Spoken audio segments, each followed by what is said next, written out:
আওয়ামী সরকারের উৎখাতের কারণ উঠে এলো জাতিসংঘের প্রতিবেদনে। ভোটার দিবসের স্লোগান তোমার আমার বাংলাদেশে ভোট দিব মিলেমিশে। যারা দ্রুত নির্বাচন চায় তাদের সঙ্গে ভারতের সেনাবাহিনীর যোগসাজশ রয়েছে। এবং সর্বশেষ জানাবো আমলাতান্ত্রিক প্রক্রিয়া সহজ ও গতিশীল করার সুপারিশ।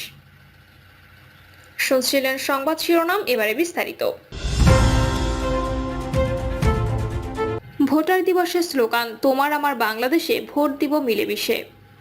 প্রতিবারের মতো এবারও ২রা মার্চ জাতীয় ভোটার দিবস পালন করবে নির্বাচন কমিশন। তোমার আমার বাংলাদেশে ভোট দিব মিলেমিশে স্লোগানে এবারে জাতীয় ভোটার দিবস পালন করবে নির্বাচন কমিশন। এছাড়া অন্তর্বর্তী সরকারের প্রধান উপদেষ্টা জুলাই অভ্যুত্থানে আহতদের নিয়ে এবারের ভোটার দিবস উদযাপন করবে ইসি। নির্বাচন কমিশনের উপসচিব মোহাম্মদ মাহবুব আলম শাহ এর স্বাক্ষরিত চিঠি থেকে তথ্য জানা গেছে। ইসি জানায় ২০১৯ সালে প্রথম জাতীয় ভোটার দিবসে প্রধান অতিথি হিসেবে রাষ্ট্রপতি ও বিশেষ অতিথি হিসেবে জাতীয় সংসদের স্পিকার উপস্থিত ছিলেন।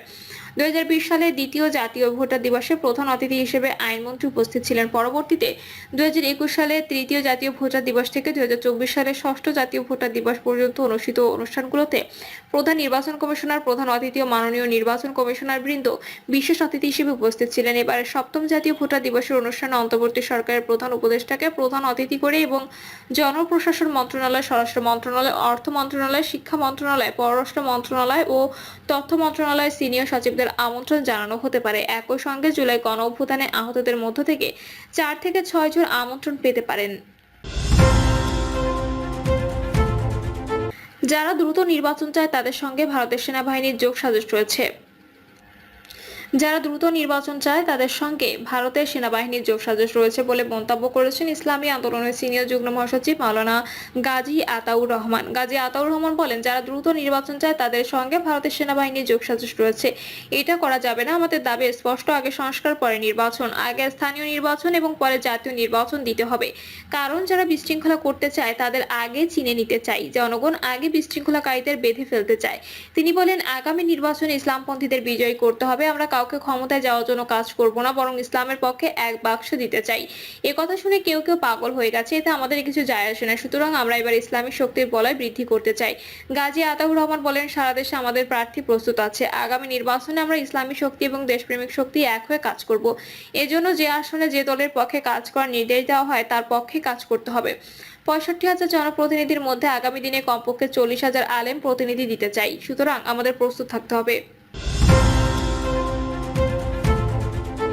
আওয়ামী সরকারের উৎখাতের কারণ উঠে এলো জাতিসংঘের প্রতিবেদনে। জাতিসংঘের অধিকার অফিস বলেছে, ২০২৪ সালের জুলাইয়ের মাঝামাঝি থেকে আগস্টের প্রথম দিকে ধারাবাহিক ঘটনাবলীর কারণে বিগত সরকার উৎখাত হয়েছে এবং গণ অভ্যুত্থানের শেষ দিনগুলোতে সাময়িকভাবে ভাটা পড়া আন্দোলনের নিরাপত্তা বাহিনীর তৎপরতা রাস্তায় বিক্ষোভকে পুনরায় উস্কে দিয়েছিল। OHCHR রিপোর্টে বলা হয়েছে, কোটা ব্যবস্থা নিয়ে শিক্ষার্থীদের দাবির বিষয়ে বিক্ষোভকারীদের শান্ত করার জন্য সুপ্রিম কোর্টের সিদ্ধান্ত আসতে অনেক দেরি করেছিল এবং সর্বোচ্চ আদালতের আদেশের আগে তৎকালীন প্রধানমন্ত্রী শেখ হাসিনার ভাষণ বিক্ষোভকারীদের নেতাদের কাছে কুটিল বলে মনে হয়েছিল। এতে বলা হয়েছে, বিক্ষোভকারীদের শান্ত করার জন্য ২০২৪ সালের ১৬ জুলাই বিগত সরকার হাইকোর্টের কোটা সিদ্ধান্তের বিরুদ্ধে আপিলের অনুমতি দাখিল করে, যা মূলত বিক্ষোভের সূত্রপাত করেছিল। প্রতিবেদনে উল্লেখ করা হয়েছে যে পরের দিন সন্ধ্যায় পদচ্যুত প্রধানমন্ত্রী এক জনসভায় শিক্ষার্থীদের সুপ্রিম কোর্টের প্রত্যাশিত ইতিবাচক সিদ্ধান্তের জন্য ধৈর্য ধরে অপেক্ষা করতে বলেছিলেন। ১৬ জুলাই প্রাণহানির জন্য সমবেদনা জানিয়েছিলেন এবং দাবি করেছিলেন যে আমাদের বিক্ষোভকারীদের নিরাপত্তা নিশ্চিত করতে পুলিশ সহযোগিতা করেছিল। চলতি মাসের শুরুতে প্রকাশিত বাংলাদেশে ২০২৪ সালের জুলাই ও আগস্টের বিক্ষোভের সাথে সম্পর্কিত মানবাধিকার লঙ্ঘন ও নির্যাতন শীর্ষক তথ্য অনুসন্ধান প্রতিবেদনে বলা হয়েছে, প্রধানমন্ত্রীর ভাষণ বিক্ষোভকারী নেতাদের কাছে আন্তরিকতাহীন বলে মনে হয়েছিল। এতে উল্লেখ করা হয়েছে, বৈষম্য বিরোধী ছাত্র আন্দোলন দেশজুড়ে কমপ্লিট শাটডাউন কর্মসূচির আহ্বান জানিয়ে বলেছিল, হাসপাতাল ও জরুরি পরিষেবা খোলা থাকবে, তবে অন্য কোনো প্রতিষ্ঠান চালু থাকবে না এবং অ্যাম্বুলেন্স ছাড়া কোনো যানবাহন রাস্তায় চলতে দেওয়া হবে না। প্রতিবেদনে বলা হয়েছে বিএনপি ও জামাত ইসলামের নেতৃত্ব একই সাথে তাদের অনুসারীদের হরতাল সমর্থন করার আহ্বান জানিয়েছিল, যার ফলে তৎকালীন প্রধানমন্ত্রী আইন, শিক্ষা এবং তথ্যমন্ত্রীদের বিক্ষোভকারী শিক্ষার্থীদের নেতাদের সাথে আলোচনার জন্য মনোনীত করেছিলেন।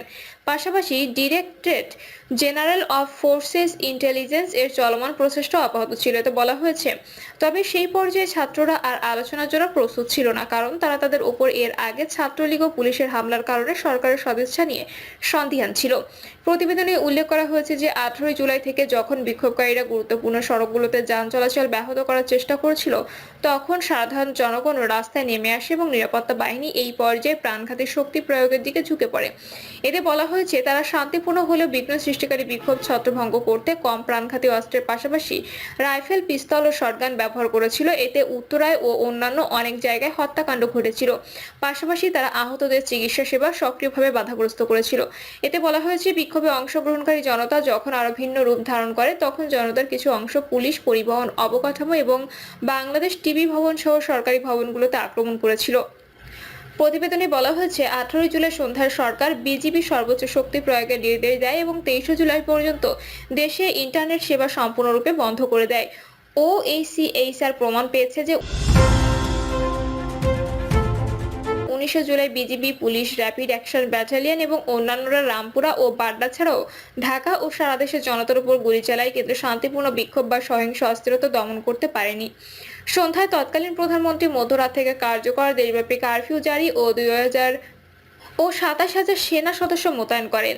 20 ও 21 জুলাই নিরাপত্তা বাহিনী বড় ধরনের অভিযান চালায়। এতে বলা হয়েছে, পুলিশরা, বিজিবি ও সেনাবাহিনীর যৌথ অভিযানের মাধ্যমে নিরাপত্তা বাহিনী বিক্ষোভ ছত্রভঙ্গ করতে এবং গুরুত্বপূর্ণ সড়কগুলো অবরোধ মুক্ত করতে, বিশেষ করে যাত্রাবাহী মোড়ে কৌশলগতভাবে গুরুত্বপূর্ণ ঢাকা-চট্টগ্রাম মহাসড়কটি খালি করার জন্য সামরিক রাইফেল ও শটগানের গুলি চালায়।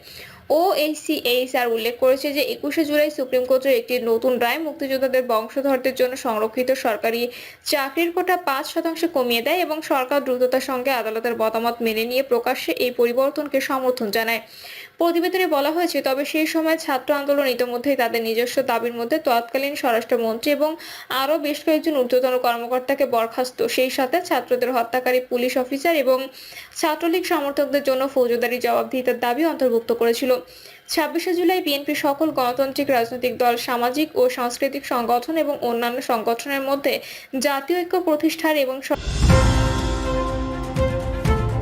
সরকারের পতনের দাবিতে ঐক্যবদ্ধ হওয়ার জন্য প্রকাশ্যে আহ্বান জানিয়েছিল। OACHR জানিয়েছে যে রাস্তায় বিক্ষোভ সাময়িকভাবে শান্ত থাকলেও নিরাপত্তা বাহিনী ছাত্র বিরোধী সমর্থক এবং বিক্ষোভে জড়িত থাকার সন্দেহে অন্যদের বিরুদ্ধে গণগ্রেপ্তারের অভিযান চালায় এবং 6 জন বিশিষ্ট ছাত্র নেতাকেও আটক করা হয়। জাতিসংঘের কার্যালয় জানিয়েছে যে এই ব্যক্তিদের প্রায়শই অপরাধমূলক কাজের প্রমাণ ছাড়াই আটক করা হতো এবং অনেক ক্ষেত্রে নির্যাতন ও অন্যান্য ধরনের দুর্ব্যবহারের শিকার হতে হয়েছিল। প্রতিবেদনে উল্লেখ করা হয়েছে, 28 জুলাই গোয়েন্দা শাখার প্রধান একটি জোরপূর্বক বিবৃতির একটি ভিডিও রেকর্ডিং প্রকাশ করে। এতে আটক 6 জন ছাত্রনেতা বিক্ষোভের নিন্দা করেছিলেন।